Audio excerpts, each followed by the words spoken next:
बहुत ही ये प्रसन्नता का विषय है हमारे लिए कि जो इस बार की हरियाणा प्रांत से 2 राज्यसभा की सीटें रिक्त हुई थी और जिनका चुनाव अब तो ये कल कहेंगे कि कल 10 तारीख को हुआ था, आज 11 तारीख हो गई है।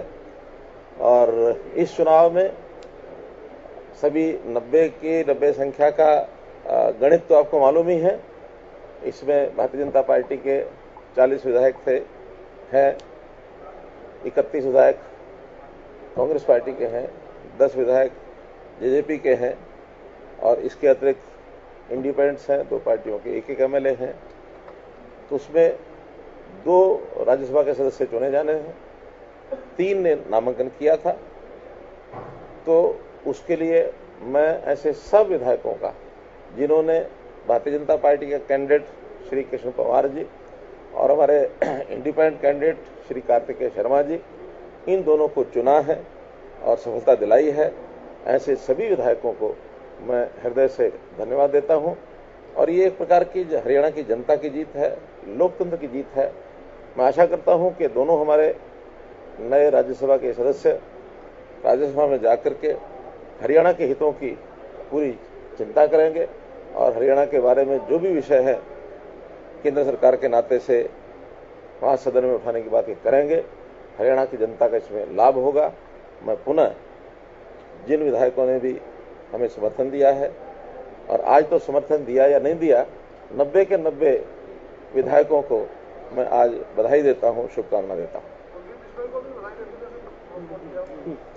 देखिए, बहुत खुला वोट दिया उन्होंने और अपने अंतरात्मा की आवाज से दिया, उन्होंने कुछ छुपा के नहीं दिया।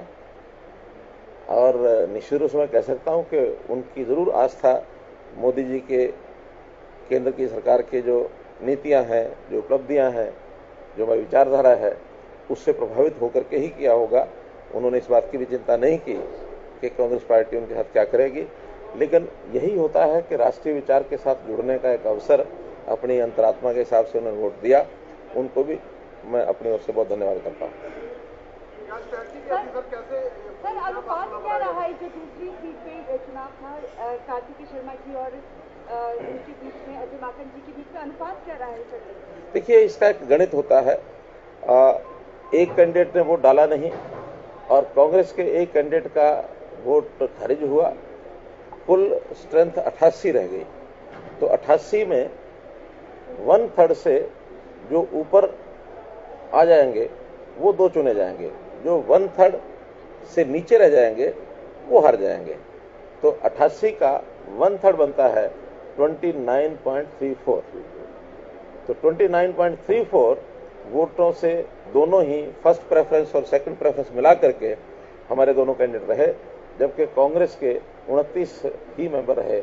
इसलिए वो इतने ही मार्जिन से हारे हैं और इतने ही मार्जिन से हमारे दोनों कैंडिडेट जीते हैं। चर्चाएं ऐसी भी चल रही है कि रीकाउंटिंग हुई थी, क्या ऐसा कुछ हुआ था या पहली बार स्थिति साफ हुआ? क्योंकि हमारे जो पोलिंग एजेंट, जो काउंटिंग एजेंट बैठे थे, उन्होंने मुझे बताया है, हमारे सामने तो हुआ नहीं, लेकिन उन्होंने कहा कि एक बार कहीं उनको गणित ऐसा ध्यान में आया कि कांग्रेस का कैंडिडेट जीत गया है, उन्होंने 12 के डिक्लेयर भी किया, लेकिन वास्तविक गिनती जब सब हुई सामने, उनको लगा कि हार गए हैं, तो उन्होंने रिकाउंटिंग की डिमांड भी की। हालांकि रिकाउंटिंग के लिए लिख के उन्होंने नहीं दिया।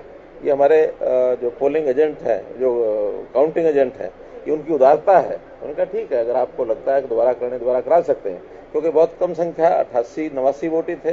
तो 89 वोट को गिनने में दोबारा 10 मिनट का समय लगता है, कुछ ज्यादा नहीं लगता है। तो दोबारा गिना, तो जो पहले गिनती थी वही दोबारा हुई, उसमें कहीं कोई अंतर नहीं। खेल को खेल की भावना से देखना चाहिए। राज्यसभा का चुनाव का सवाल था, आपने इसमें कुछ खेला हो गया जो एक वोट रद्द हुई कांग्रेस की? देखिए, अभी कांग्रेस के वोटर कौन रद्द हुआ इसके बारे में हमको मालूम नहीं है।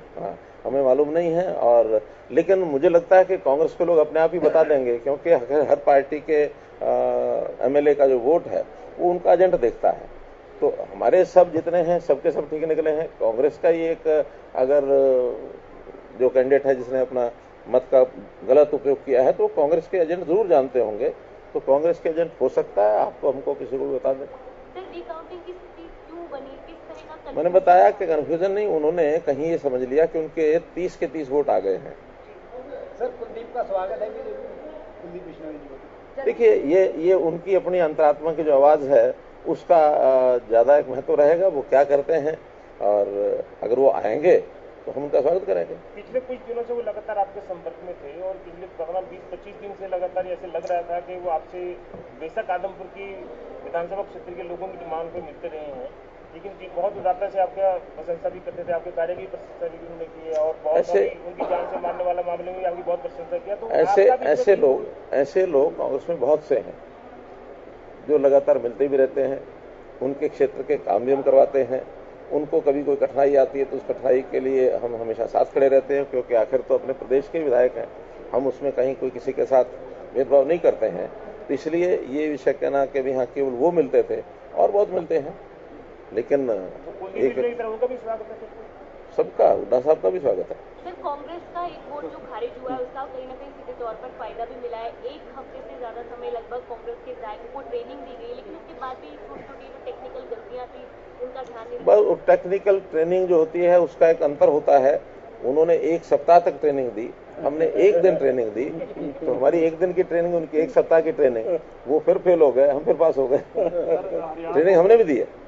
हम कल यानी पिछला जो 9 तारीख का सारा दिन हमारे विधायक एक ही स्थान पर रहे, और बाकायदा क्योंकि बहुत टेक्निकल पोलिंग होती है, प्रेफरेंशियल पोलिंग होती है, प्रेफरेंस 1 देना होता है, प्रेफरेंस 2 देना होता है, और इतने सारे जो विधायक होते हैं तो उनको एक विषय बताना होता है कि भी हमारे 2 कैंडिडेट हैं, तो उसमें प्रेफरेंस 1 कौन किसको देगा, और प्रेफरेंस 2 भी देना, तो सबसे नहीं दिलवाए जाते, वो जितने लोगों को आवश्यकता होती है उस समय कि उतनों को दिलवाया जाता है। तो हमारे फर्स्ट प्रेफरेंस के जो आज वोट निकले हैं वो 36 निकले हैं, 29.34 उनकी जीत की आवश्यकता थी, तो बाकी 6.66 ये ट्रांसफर हुए हाँ कार्तिकेय शर्मा को। 23 और 6.66 और हो गए तो 29.66 हो गए, 29.34, 29.66 और उनके 29। हाँ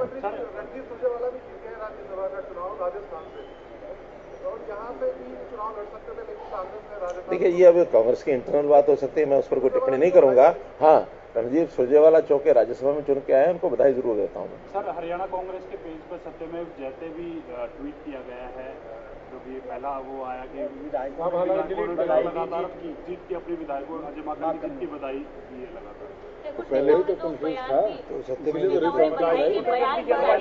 मैं वही कह रहा हूँ ना, जो गलतफहमी उनको हुई है, जल्दबाजी में उन्होंने किया, उसी कारण से उन्होंने रिकाउंटिंग मांगी। लेकिन जब आप मतदान करके गए सिंह साहब, आपने उस पर भी बहुत विश्वास व्यक्त किया था कि दोनों सीटें जीतेंगे। तो मैं पहले दिन से कह रहा हूँ। तो वो उसका आधार क्या था? अगली बार 2 साल के बाद फिर चुनाव होगा, फिर भी जीतेंगे। तो उसकी एडवांस में बताएंगे आपको। और अभी तो कितने जुलाई राष्ट्रपति 18 जुलाई को फिर से पोलिंग होगी, और उसमें भी हमारे जितने भी वोट हैं वो जरूर लेंगे। तो आपकी एक विधायक की संख्या और बढ़ गई, इसलिए आपको बताइए। अब वो कैसे बढ़ेगी, क्योंकि वो कांग्रेस के एमएलए नहीं, वो तो एमएलए तो कांग्रेस के ही है, वो अपनी अंतरात्मा की आवाज से और कौन उनके साथ जुड़ के आएगा, देखेंगे। धन्यवाद। बहुत बहुत धन्यवाद।